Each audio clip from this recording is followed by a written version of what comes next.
அனைவருக்கும் வணக்கம். நான் திவ்யா விஜயராகவன். பிளெஸிங்ஸ் ஆஃப் கிருஷ்ணன் சின்ன பொண்ணு யூடியூப் சேனல். நம்ம இன்றைக்கி பார்க்க போகிறது கேதார கௌரி நோன்பு பற்றிய தகவலை தான் பார்க்க போகிறோம். இந்த விரதத்தை ஏன் இருக்கணும், எதனால் இருக்க சொன்னாங்க அப்படின்றத பார்க்கலாம். நம்மளோட கணவனோட சரிபாதியாக நம்ம இருக்கிறதுக்கும், தீர்க்க சுமங்கலி பாக்கியத்தோடு இருக்கிறதுக்கும், திருமணம் ஆகாத பெண்கள் நல்ல கணவன் கிடைக்கிறதுக்கும், நம்மளோட குடும்பம் சுபிக்ஷமாக மகிழ்ச்சியாக வாழ்கிறதுக்கும் இந்த விரதம் கடைபிடிக்கப்படுது. ஒவ்வொரு வீட்லேயும் இந்த விரதத்தை இருப்பாங்க. ஆனால் ஏன் இருக்கணும், எதனால் இருக்க சொல்கிறாங்க நமக்கு தெரியாது. ஆனால் இந்த தகவலை தெரிஞ்சுக்கிட்டு நீங்கள் இருக்கிறப்போ உணர்வு பூர்வமாக இருக்க முடியும் உங்களால். இந்த விரதத்தை பார்த்தீங்கன்னா அம்பிகை தேவியே கடைபிடிச்சு பலன் பெற்றிருக்காங்க. அதனால் நம்மளும் கடைபிடிச்சோன்னா நல்ல பலன்களை நம்ம பெற முடியும். இந்த கதையை கொஞ்சம் தெரிஞ்சுக்கிட்டு இருந்தோன்னா இன்னும் சிறப்பாக இருக்கும். ஸ்ரீ கைலாயத்தில் பார்த்தீங்கன்னா நவரத்தினங்களால் இழைத்த ஒரு சிம்மாசனத்தில் பார்வதி தேவியும் ஈசனும் உட்காந்துட்டு இருக்காங்க. அப்போ பிரம்மா, விஷ்ணு, தேவேந்திரன், 30 முக்கோடி தேவர்கள் என எல்லாருமே சிவனையும் பார்வதி தேவியும் வணங்கி செல்றது தான் ஒரு வழக்கமாகவே வச்சுருக்காங்க. ஆனால் இதில் பிருங்கி என்ற ரிஷி மட்டும் அம்மா புறந்தள்ளிட்டு அம்மனை வணங்காமல் சிவனை மட்டுமே வணங்கி சென்றாராம்.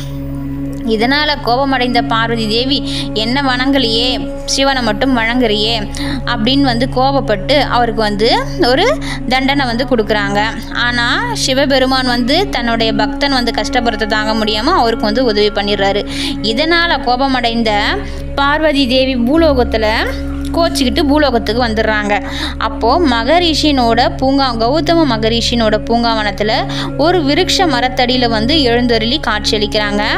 அப்போ தேவி அந்த இடத்த வந்த உடனே அந்த இடம் பார்த்திங்கன்னா 12 ஆண்டாக வறட்சியாக இருந்த இடம் அம்மா வந்த பிறகு பூத்து காய்த்து நல்லா மனம் வீச தொடங்கிடுச்சான். அப்போ கௌதம முனிவர் அங்கே பார்த்து அம்மாவை வணங்குறாரு. பராசக்தியே, ஈஸ்வரியே, நீங்கள் இந்த இடத்துல வந்திருக்கீங்க. உங்களை தரிசிக்கிறது என்னோட பாக்கியம். எத்தனை புண்ணியம் பண்ணணும், கோடி புண்ணியம் பண்ணணும், உங்களை தரிசிக்கிற பாக்கியம் எனக்கு கிடைச்சிருக்கு அப்படின்னு வணங்கி நிற்கிறாரு கௌதம முனிவர். அப்போ பார்வதி தேவி கௌதம முனிவர்கிட்ட இந்த மாதிரி சொல்கிறாங்க, நான் கோச்சிக்கிட்டு பூலோகத்துக்கு வந்துட்டேன், இதுதான் பிரச்சனை அப்படின்ட்டு எல்லா கதையும் சொல்கிறாங்க. இந்த பூலோகத்தில் நான் ஒரு விரதம் இருக்கணும்னு ஆசைப்பட்றேன். அந்த விரதம் பார்த்தீங்கன்னா ரொம்ப எல்லாத்துலேயும் மேலான விரதமாக இருக்கணும் அப்படின்னு கேட்குறாங்க. அப்போ கௌதம முனிவர் அன்னையை வணங்கி, அபிராமி தாயே, திரிபுர சுந்தரியே, இந்த பூலோகத்தில் யாருமே கடைபிடிக்காத ஒரு விரதம் ஒன்று இருக்குது. அதை நீங்கள் கடைபிடிச்சிங்கன்னா நீங்கள் நினைக்கிற காரியம் சித்தி ஆகும் அப்படின்னு சொல்கிறாரு.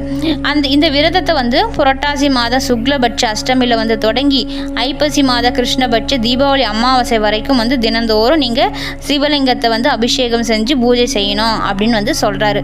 நெய்வேத்தியமாக அதிரசம் செஞ்சு தீப தூப ஆராதனை காட்டி வழிபடணும். இந்த 21 நாளும் உபவாசம் இருக்கணும். நைவேத்தியமாக செய்கிற அந்த அதிர்ஷ்டத்தை சாப்பிடலாம் அப்படின்னு சொல்கிறாரு முனிவர். அம்பிகையும் முனிவர் சொன்னபடியே உபவாசம் இருந்து அந்த விரதத்தை அனுஷ்டிக்கிறாங்க. ஈஸ்வரன் பரமேஸ்வரிக்கு தீபாவளி அமாவாசை அன்று காட்சியளித்து தனது இடது பாகத்தை அம்பிகை கொடுத்து அர்த்தநாரீஸ்வரராக காட்சியளிக்கிறார். அந்த நாள் முதல் பார்த்தீங்கன்னா இந்த விரதம் தேவர்கள், முனிவர்கள் என எல்லாராலுமே கடைபிடிச்சு வராங்க இந்த விரதத்தை. இந்த விரதத்தை நாமளும் கடைபிடிக்கும் பொழுது நம்ம நம்மளோட துணையினோட சரிபாதியாக நம்மளால் இருக்க முடியும். தீர்க்க சுமங்கலியோடு இருக்க முடியும். நல்ல திருமணம் ஆகாத பெண்கள் இதை கண்டினியூஸாக நீங்கள் கடைபிடிக்கும் பொழுது நல்ல வரன் அமைஞ்சு உங்களுக்கு கல்யாணம் நல்ல கணவர் அமைவாங்க. பிரிஞ்ச கணவன் மனைவி கூட இந்த விரதத்தை இருக்கும்போது உங்களால் சேர்ந்து வாழ்கிறதுக்கான சூழ்நிலை உருவாகும். அதனால் இந்த விரதத்தை நீங்கள் மேற்கொள்ளுங்க.